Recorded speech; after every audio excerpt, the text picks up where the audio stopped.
কেন্দ্রীয় কর্মপরিষদ সদস্য মঞ্জুরুল ইসলাম ভূঁইয়া, উপস্থিত আছেন বরিশাল মহানগরীর আমির কেন্দ্রীয় কর্মপরিষদ সদস্য জহিরুদ্দিন মোহাম্মদ বাবর, উপস্থিত আছেন আমাদের দেলোয়ার ভাই, বরিশালেরই সন্তান, এখন ঢাকায় নেতৃত্ব দেন আলহামদুলিল্লাহ। আমাদের ঢাকায় ব্যবসায়ী নেতৃত্ব করছেন আর আমাদের এই ফোরামের হাল ধরে কাজ করা শুরু করেছেন আলহামদুলিল্লাহ। তো অনেক আশার দিক। নারায়ণগঞ্জের এক নেতা, ঢাকা তো আমাদের দেখি, তো বরিশালও আমাদের হবে ইনশাআল্লাহ।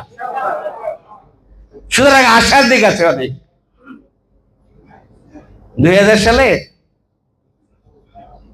যখন ওখানে আইন নগণ্য গোলামের উপরে দায়িত্ব আসে, তখন সদস্য সংখ্যা ছিল 42 জন, 44 জন। আজকে আলহামদুলিল্লাহ কত বললো? আলহামদুলিল্লাহ। এটা কি আসার কথা নয়? বরিশালের ভাইরাই দাওয়াত দিয়ে করেছেন, হাজার হাজার কর্মী সমর্থক আছে। এটাই সুসংবাদ। বাশশিরু ওয়ালা তুনাফির, আসার কথা।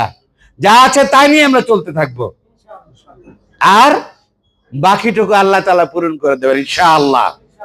আমি এই জন্য সিপাহসালার মহানগরী আমিরকে সাহসের সাথে ভূমিকা রাখার জন্য বলবো, আর সাথের ভাইদেরকে বলবো যে তার পাশে এসে আমরা দাঁড়াবো এবং বরিশালের কেন্দ্র, বরিশাল মহানগরী, এটাকে গড়ে তুলবো বাংলাদেশের একটি দুর্গ হিসেবে ইনশাআল্লাহ।